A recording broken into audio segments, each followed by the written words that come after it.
takeoff checklist complete. US Airways Flight 1549 has just left New York's LaGuardia Airport. Birds. And that fast, we were just on top of them. My aircraft. Your aircraft. Both of the plane's engines have stopped working. Mayday, mayday, mayday. This is Cactus 1549. The plane is falling from the sky. There are only a few seconds to decide what to do. If we can get it for you, you want to try and land on runway 13. We're unable. 155 lives depend on the pilots making the right call. Hey, Cactus 1549, you can land runway 1 at Peterborough. Can't do it. With a bad option on the right and a worse one on the left, the crew decides to put their Airbus on the runway that's dead ahead. We're going to be in the Hudson. Mayday, mayday.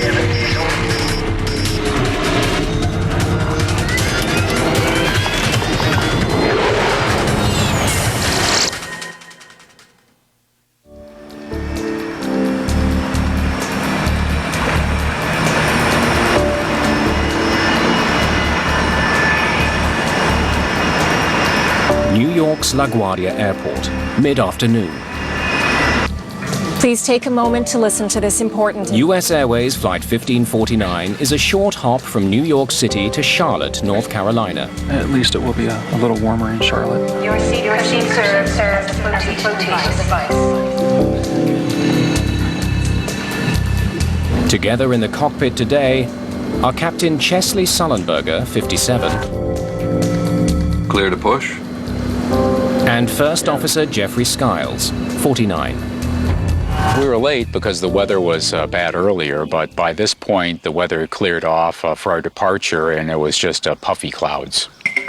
28 brakes released. Spot 28 for Cactus 1549. 150 passengers are on board the European-made Airbus A320.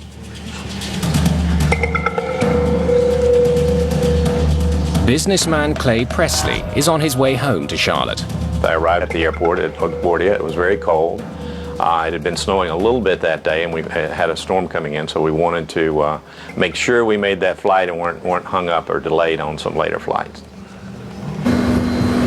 The crew flew in an hour earlier from Charlotte, with Sullenberger at the controls. Your brakes, your aircraft. First Officer Skiles will be flying the plane back to Charlotte. My aircraft. It's a common sharing of piloting duties. Cactus 1549, runway 4, clear for takeoff. Cactus 1549, clear for takeoff. This trip marks the final leg of a 4-day sequence of flights for both men. We made our standard call-outs. It was just a normal takeoff, normal procedures on the climb out. There was absolutely nothing at all to indicate that this would be any different than any other takeoff in my entire career. But by the end of the day, they'll be the most famous crew on the planet. Gear up, please.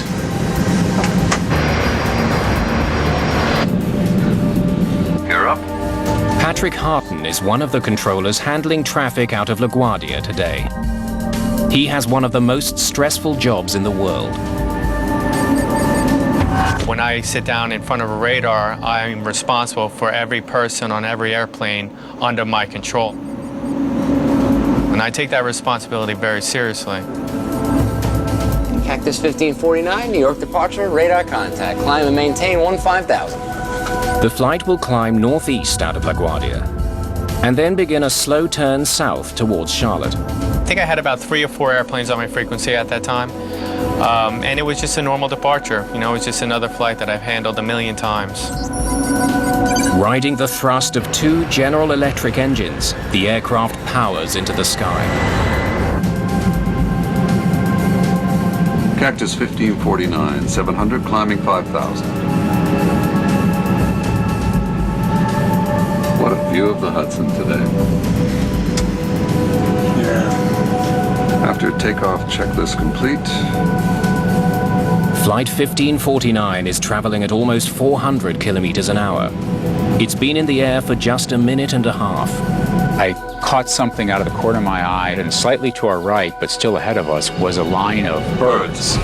And they were very, very close, too close for us to maneuver around. And that fast, we were just on top of them. You can just feel the power of the plane going forward. And then all of a sudden, there was this gigantic boom. It seemed like it stopped in midair, like you hit a brick wall. And then all of a sudden, somebody said, "The left engine's on fire." Uh-oh. Before we could even assess the situation, We got one roll, both of them rolling back. both engines rolled back to idle. Ignition start. Just 13 seconds after their problems began, Sullenberger takes control of the struggling plane. My aircraft. Your aircraft. Get the QRH. Loss of thrust in both engines. The QRH, or Quick Reference Handbook, is a step-by-step guide to dealing with emergencies. Mayday, mayday, mayday. This is Cactus 1549. Hit birds. We've lost thrust in both engines. We're turning back towards LaGuardia. When a pilot says Mayday or declares an emergency, you go from a focus state to a hyper-focus state. You just focus in on the emergency itself and, figure out the solution to the problem. Okay, you need to return to LaGuardia. Turn left, heading 220. 220. All of a sudden, there was a smell that came through the cabin.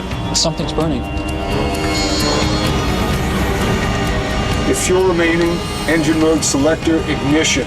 What I'm thinking, though, at this point is that, we're just going to have to restart an engine. Thrust levers. Confirm idle. Idle. The procedure is to try to restart the engines, and I always had faith we could do that. Airspeed optimum relay.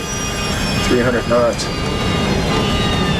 We don't have that. We don't. Okay, Cactus 1549, if we can get it for you, we want to try and land on runway 13. We're unable. The conversations with Captain Sullenberger were very short and to the point, which was very appropriate for the emergency. There was a lot going on and wasn't much time to handle it. When Captain Sullenberger simply said unable, it didn't bother me. I mean, he had his hands full flying the airplane, and I understood that. So my job is just to move on to the next option. All right, Cactus 1549, it's going to be traffic for runway 31. Unable. Harton still wants the jet to return to LaGuardia, but Flight 1549 is now just 1,400 feet above the ground. Cactus 1549, runway 4 is available. If you want to make left, traffic runway 4. I'm not sure we can make any runway. What's to our right? Anything in New Jersey, Teterboro? Okay, yeah, off to your right side is Teterboro Airport. You want to try to go to Teterboro? Teterboro is a small airport on the New Jersey side of the Hudson River, but it's several kilometers away. And without their engines, Flight 1549 is dropping fast. Want to try to go to Teterboro? Yes. When the air traffic controller pointed out Teterboro, I looked at it and I stopped, and I was kind of concerned that he was actually going to try for it. I didn't think we could make it. So you're sitting there very quietly. People are anxiously waiting for information, and they wanted reassurance that things were going to be okay. You could hear the microphone come on. This is the captain. We're hoping he was going to say, "I've got this under control, we're going to be okay, we're going to make it, we're going to turn around and go back and land." That's what you were hoping to hear. Brace for impact. What does he mean, brace for impact? And then all of a sudden it registered, I think he's saying we're going to crash. Get your heads down! I had no idea about how to brace for impact. Everybody's looking around, brace for impact. What do you mean brace for impact? And how do you brace? Go ahead. Try number 1. I put it back on. Okay, put it back on. Put it back on. While the crew struggles to fly their stricken plane, Patrick Harton is still trying to find them an airport. I actually worked Teterboro Airport for about 3 years, so I was very familiar with the airport. Okay, Cactus 1549, you can land runway 1 at Teterboro. Can't do it. Okay, which runway would you like at Teterboro? We're going to be in the Hudson. I'm sorry, say again, Cactus? I could hear him, but my mind really didn't want to comprehend those words. We're going to be in the Hudson. That was a death sentence for him, and I didn't want to accept the fact that it was over and there were no more options left. I don't think we're going back to LaGuardia. I just emailed my wife and just said, "I love you." And I didn't say anything else because I really did not want her to worry. Okay. Let's go. Put the flaps out. And I thought to myself, great, the Hudson River was our best opportunity. It was really the only thing in sight where we could land this airplane. Passengers throughout the plane watch the Hudson rise to meet them and begin making preparations of their own. So I started thinking about, if we're going to crash, I know I need to figure out where the exit rows are. If the water comes in, you need to be able to hold your breath long enough to get to those 4 or 5 rows and get the doors open if you can. Got flaps out, 250 feet in the air. We're not going to be able to get an engine started, so I started calling out airspeeds and altitudes. 170 knots. To give him a situational awareness of what was going on. Got flaps 2. A little more. No, let's stay at 2.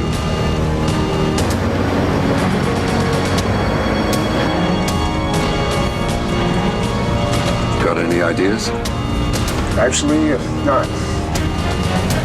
We were so focused on what we were doing, and I always thought it would work out. Below 300 feet, Patrick Harton's radar can't see the plane. Flight 1549 disappears. When the aircraft disappeared off my radar, I just assumed that there weren't going to be any survivors. In the cabin, the passengers prepare for the inevitable. All the passengers really started kind of pulling together, and somebody yelled out as we were going down, "Be ready at the doors!" The folks at the door says, "We're ready." I was just scared to death. We're going to brace.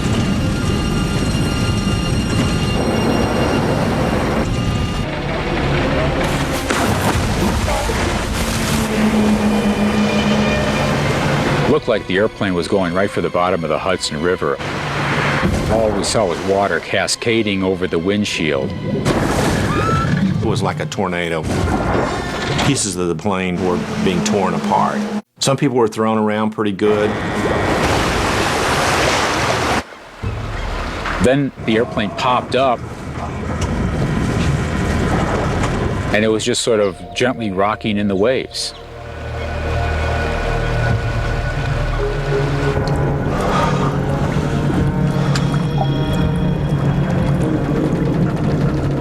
We all just sat there. We were all in shock, and we were waiting for what's next. US Airways Flight 1549 was in the air for just 5 minutes and 8 seconds. Having made a remarkable landing, the passengers and crew now face a new danger. The plane is leaking. The ice-cold water of the Hudson is pouring into the cabin.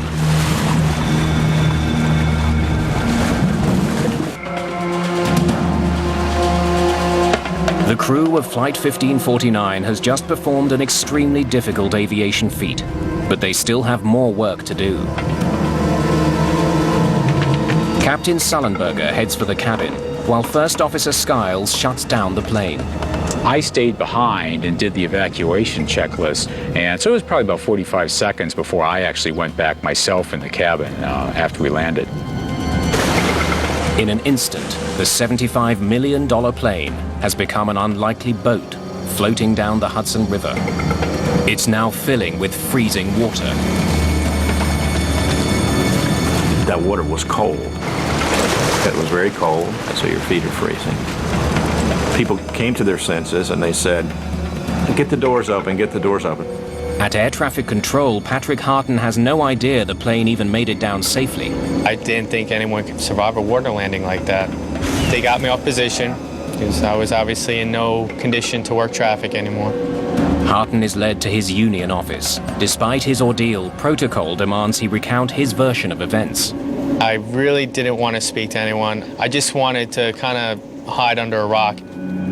I needed my wife to know what had happened, but I knew I couldn't talk to her because I was pretty much in a fragile state and I didn't want to break down. So I sent her a simple text message. I said, "Had a crash, I'm not okay, can't talk now."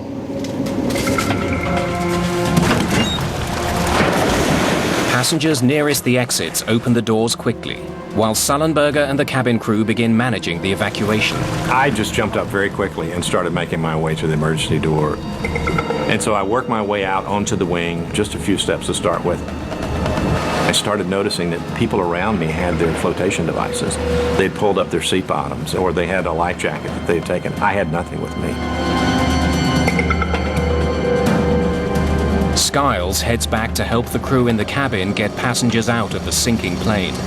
He knows there's not much time, and one of the flight attendants has been injured. I went back to about mid-cabin, and Sully and I and two young men were getting seat cushions and life vests, which are underneath the seats, and we're passing them out. And I'm looking around trying to assess the situation. Is the plane going to blow up? What's the next step? Yeah, there were actually probably 6 or 8 people that went into the water. And they were shivering and they were cold. We started pulling them back up onto the wing. At the back of the plane, water continues pouring in.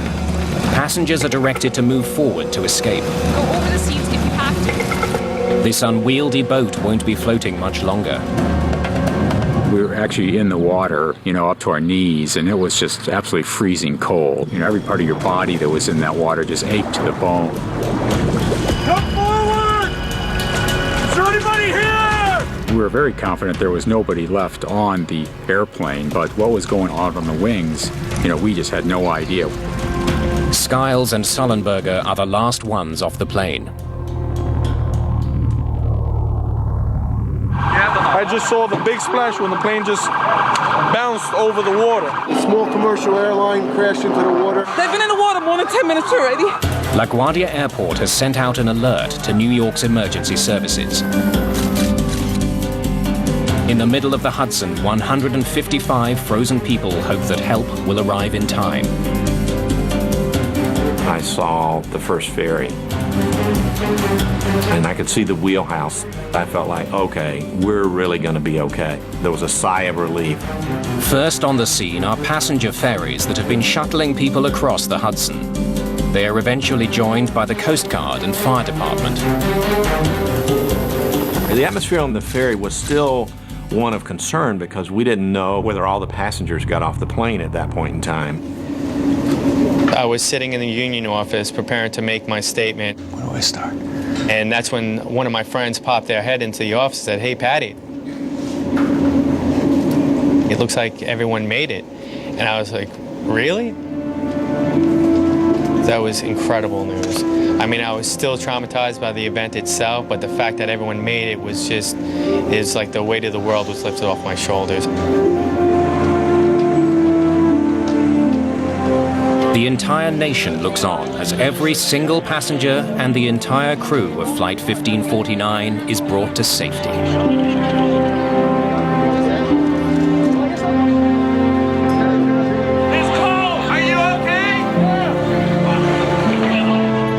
Like so many others around the world, investigators from the National Transportation Safety Board are riveted to the pictures. Hey, you gotta see this. We learned a little bit about the accident, of course, before we launched. The TV channels were showing the aircraft in the river and everything.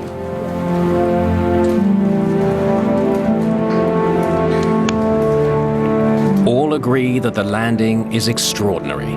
I think it was a miracle, and very blessed to have walked away. I reached over to Captain Sully and just said, "I just want you to know you saved my life and everyone's lives here." In my mind, we were dead, and every one of us came out of that alive. It's a miracle.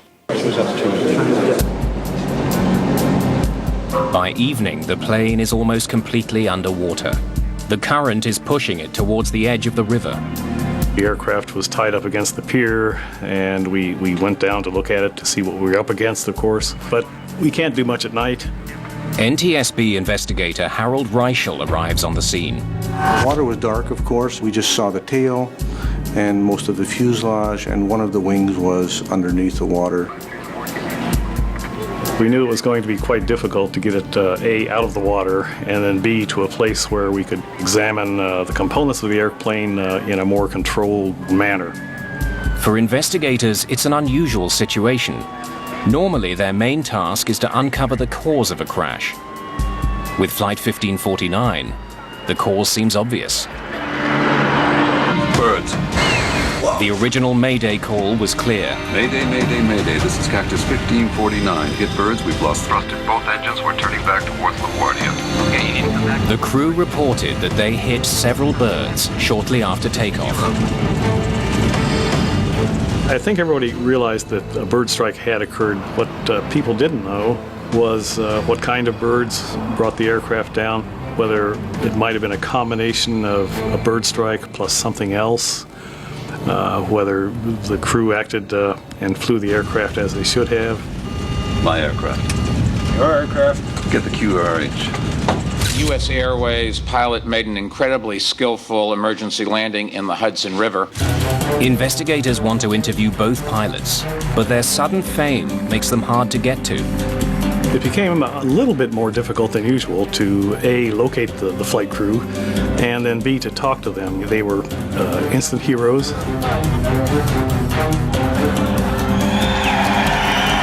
Nothing in life can prepare one for the media frenzy of a situation, like this. And it's not just the pilot's newfound celebrity that's an obstacle for investigators like Catherine Wilson. One of the most challenging things in this case was nobody wanted to sully Sully.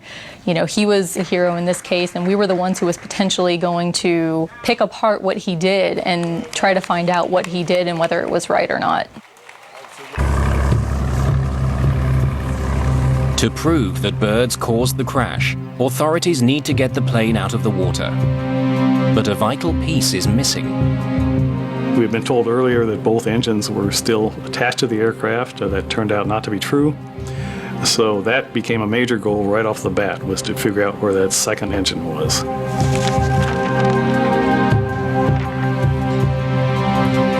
We didn't know exactly where it was. Let's focus on this area. But we had films of the aircraft actually touching down, and we could cross-reference different things.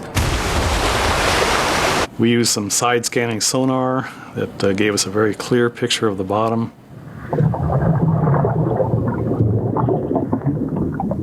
It wasn't that easy to do because the Hudson River has a current, and the current changes throughout the day. So it took 3 days, ultimately, to find the engine. Within days, the recovered engine and the rest of the aircraft are moved to a warehouse in New Jersey, so investigators can study the wreckage more carefully. We certainly couldn't do it out there at the edge of the Hudson River, and you can imagine how interesting it was to take an airplane 150 or 200 feet long through a very, very populated area in New Jersey. As the plane is being moved, investigators work with the voice and data recorders. Okay, let's hear it. Which were in the most damaged part of the plane, the tail. The cockpit voice recorder and the flight data recorder were in virtually pristine shape. The aircraft had sustained quite a bit of damage in the rear end, but the recorders themselves survived very well. We were really lucky. All of the data was able to be downloaded normally. We got one roll. Both of them rolling back. Listening to the CVR provides vital insight into how the crew responded to the emergency. In this case, both Captain Sullenberger and First Officer Skiles acted extremely professionally. Ignition start. Each member had their own roles and responsibilities. They stayed with those roles and responsibilities throughout the accident flight and communicated only when necessary. Put the flaps up. On Flight 1549, my aircraft. It took just seconds for the crew to each assume their individual responsibilities. Part of the reason they handled the emergency so well was that Jeffrey Skiles had only just finished his Airbus training. This was my first trip out as a regular line pilot in the Airbus A320. It literally was right out of training. And the benefit of that was that he knew exactly the checklist to turn to, and that's exactly what he did. Fuel remaining, engine mode selector, ignition. Crews are highly trained in emergency procedures, and the main thing is to follow procedures in this instance, and that's exactly what First Officer Skiles did by grabbing the quick reference handbook and turning to the appropriate checklist. But as investigators examine the checklist for restarting this plane's engines, they make a troubling discovery. It was assembled for an event that occurred 20,000 feet in the air, where a crew would have plenty of time to slowly and carefully go through a 3-page checklist, the end of which was, how do we ditch the airplane? So it was a 3-page checklist, and really I only got to about the page and a half through this checklist in the time that we had. Airspeed optimum relay. And the crew spent a lot of time trying to restart the engines when they could have been focusing on preparing the airplane for the ditching. 300 knots. You don't have that. We don't. Overly complicated checklists have played a role in deadly plane crashes in the past. In 1998, a fire broke out on board a Swissair passenger jet. The checklist the crew used for that situation would have taken them up to half an hour to complete. It's a half hour they didn't have.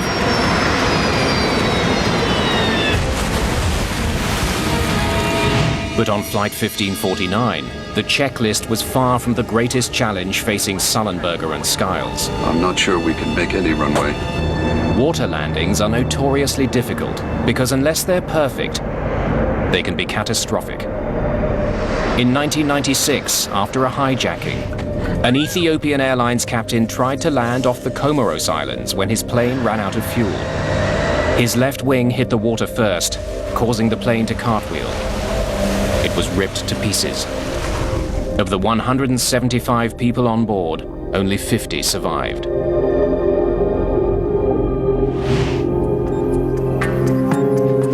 Investigators soon learn that none of the major airlines use simulators to teach pilots how to land on water.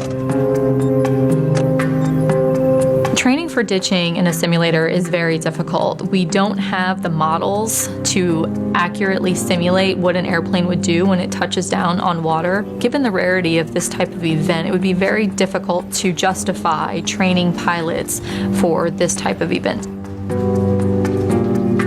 But even without ever going through a simulation, Captain Sullenberger got almost everything right. He kept the nose up and wings level. He let the tail hit the water first, slowing the jet down enough so that it survived the impact. Nice flying. NTSB investigators turned to their own simulation to answer a vital question. This is the captain. Did Sullenberger have to land in the Hudson? Brace for impact. Or could he have made it to a runway? Mayday, mayday, mayday. This is Cactus 1549. Hit birds. Investigators studied Chesley Sullenberger and Jeffrey Skiles' actions in the moments after their plane collided with birds. Ignition. We wanted to know, did the pilots do the right thing? So what we did in the simulator was we tested exactly that. Was there enough energy to make it back to LaGuardia? And what we found was that about 50% of the time we were able to make it back to the airport. But when a 35-second delay is imposed after the bird strike to account for the crew's attempt to restart the engines, all of the simulator pilots crash before reaching the runway.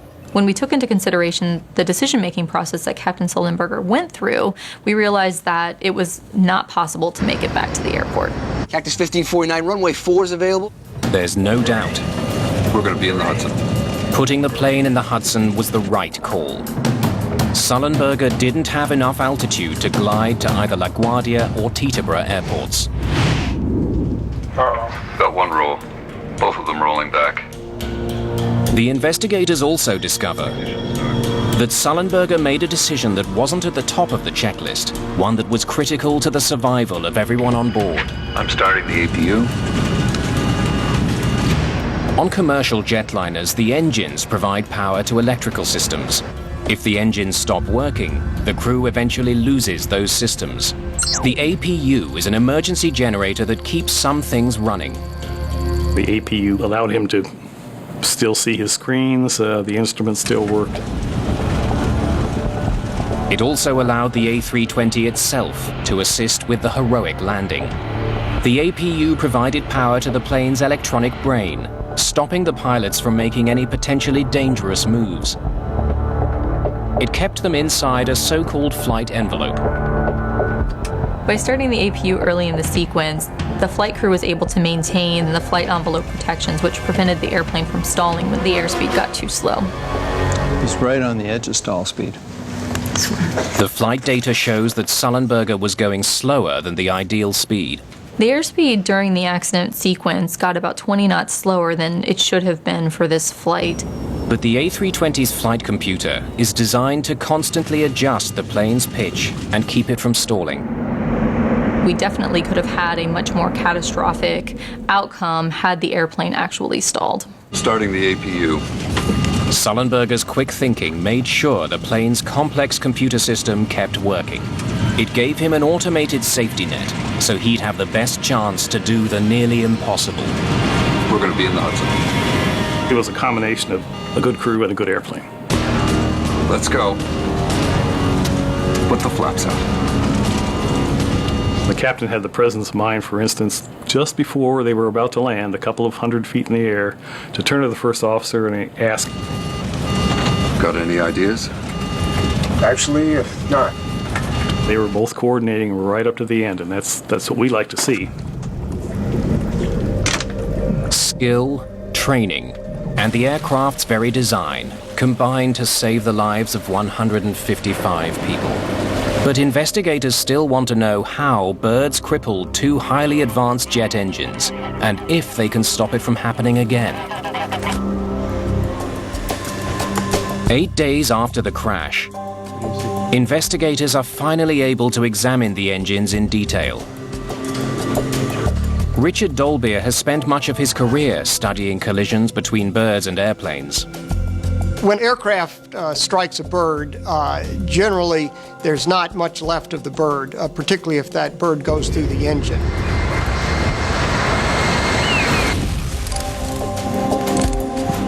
The engines are analyzed piece by piece to try and figure out exactly what happened 3,000 feet above New York. Let's look inside. We expose the engine surfaces to a black light. Proteins from many tissues will fluoresce with a black light. Much of the tissue was already gone, but many of the proteins stayed on the surfaces of the engine.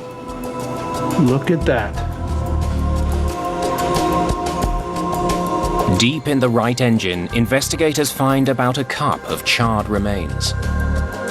Most of the remains found were just muscle tissue, bone fragments, and minuscule feather remains. I was able to find about 29 samples in one engine and 14 in the other. But the engines aren't the only part of the plane that's been damaged. Birds. Whoa! The aircraft hit many birds. So we found evidence on the wings and on the flaps and on the fuselage, but the plane can still fly when that occurs. The threat posed by bird strikes is well known. Bird strikes are a much bigger problem than the general public realizes. In the last 20 years, there have been approximately 210 aircraft that have been destroyed because of collisions with birds. This Boeing 757 ingested a crow while taking off from Manchester, England, later landing safely. In 2008 alone, there were 4 dramatic accidents. A Boeing 747 sucked a kestrel into one of its engines. The crew aborted takeoff and survived. The plane was ruined. This jet ingested pelicans into both engines, and one ended up in the cockpit. Repairs cost $2 million. The engine of an MD-10 was severely damaged by a gadwall. The repair cost was $900,000. And 5 people were killed when this Cessna smashed into at least one pelican. More than 200 people have died in bird strike accidents since 1988. The problem could get worse because there are more birds out there.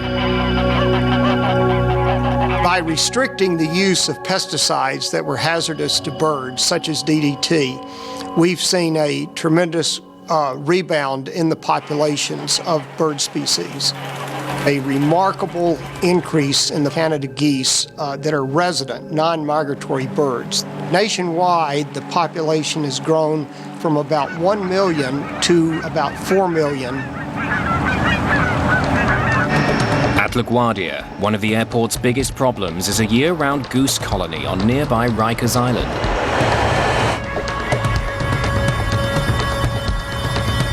From the year 2002 to 2004, there were 8 Canada goose strikes at LaGuardia Airport. It involved birds either on the airport or right off of the airport. One of those strikes almost caused a plane to crash, and it was a very close call. For the past several years, airport officials have rounded up hundreds of geese from Rikers Island and euthanized them. It's controversial, but should be effective. So, where did these birds come from? If the geese that hit US Airways Flight 1549 were local, they can be controlled. Investigators need to know more about them. The remains that we did find were so small that we couldn't really tell what type of birds. We enlisted the help of the Smithsonian Institution. They can take remains, even very small remains, small pieces of feathers or flesh or whatever, and they can identify them.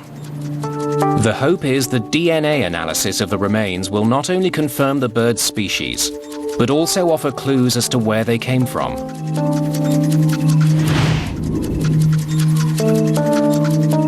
While they wait for answers, investigators turn to answering the question of how a few birds forced a 68-ton jet from the sky.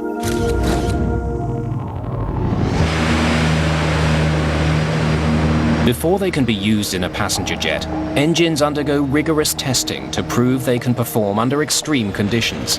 The tests include ingesting frozen bird carcasses. The CFM turbofan engines that power the A320 passed those tests and were certified in 1996. The large bird test required for the CFM engine is shooting a 4-pound bird from an air cannon into the engine, which is running at near full power. To pass, the engines don't have to keep running. They only have to stay together, which they did on Sullenberger's plane. Well, the engines did not experience what we call uncontained failures. No large chunks of fan blades or anything flew out through the cowls to hurt people inside the airplane. Fan blades are always the most interesting part to look at, and they often tell quite a story. A series of fan blades throughout the engine compress incoming air until it's ignited in the core, creating thrust. Ingested birds can wreak havoc on this process. When a fan blade of an engine fails, it causes a lot of continuing damage. In this particular case, all the fan blades were there. They suffered severe damage, but none were broken. An analysis of the engines shows that while the primary fan blades survived the impact, the delicate machinery inside the cores of both engines did not. Uh-oh. We got one roll, both of them rolling back.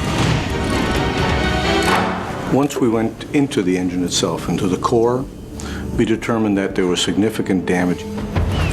When a bird gets ingested into the core, it is such a large mass compared to these blades that it does a lot of damage to them. The birds ingested into Flight 1549. Mayday, mayday, mayday. This is Cactus 1549. Ripped apart the engine's compressors. Metal shards from these broken compressors were sucked deep into the cores of both engines, shutting them down. We've hit birds, we've lost thrust in both engines.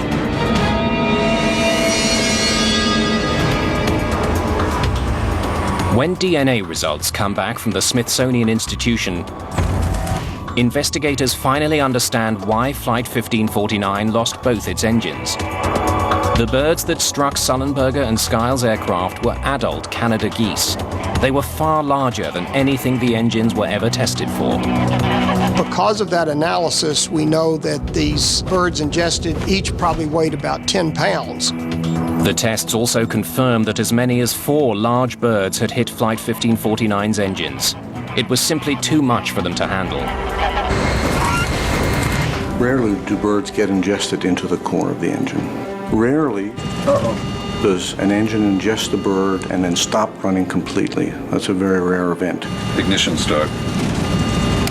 What makes this one even rarer is that both engines ingested birds and both shut down.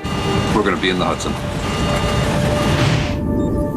The DNA test also proves that the geese involved in this accident were not the local geese that LaGuardia has worked so hard to manage. These were geese that had been in northern Canada during the preceding summer. They were migratory geese. The collision between the migrating geese and Flight 1549 happened 7 kilometers from the airport. It means that none of the existing programs for reducing the number of birds would have prevented the collision. It also means that what happened to that flight could happen again, unless a way can be found to keep birds and planes apart. 2-1 radar contact, Walsh report 20 DME southeast mountain. Every year, about 2 million planes pass over New York's airspace. Most people do not appreciate the problems that birds can cause to aircraft. They don't realize how a small, seemingly insignificant organism in relation to the size of an aircraft can cause these kinds of catastrophic failures. The airline industry needs to find solutions to bird strikes. Placing screens in front of the engines is one of the most obvious answers, but there are serious drawbacks. Screens can fall off, screens can break, and then they would be ingested into the engine, causing similar damage or more catastrophic damage. Screens can also introduce turbulence to the airflow, which can starve the engines of air, causing them to fail. Winter weather is also a serious problem for engine screens. A screen is a perfect ice builder, and it will accrete ice very quickly in icing conditions. A more promising solution is already being tested in several American cities, including New York. At John F. Kennedy Airport, specialized radar is sweeping the skies looking for birds near planes. Most airports are equipped with radar that sends out radio waves that simply bounce off objects in the sky. Typically, only large objects are seen, and most of this information isn't passed along to air traffic controllers. The fact is that their scopes would be cluttered with things. Tall masts from ships, for instance, would pop up on their radar as low targets. The clutter, in fact, would interfere with air traffic control, and that's not a good thing. But now, finely calibrated avian radar is being tested at JFK. It can distinguish items the size of hummingbirds. If any birds are detected moving through flight paths, crews could be alerted. I would love to see bird radar technology. The key would be how to incorporate that without increasing workload to an already stressed controller. Tests continue, but widespread use of avian radar is still years away. Cactus 1549, runway 4, clear for takeoff. Cactus 1549, clear for takeoff. Until then, collisions between birds and planes will continue.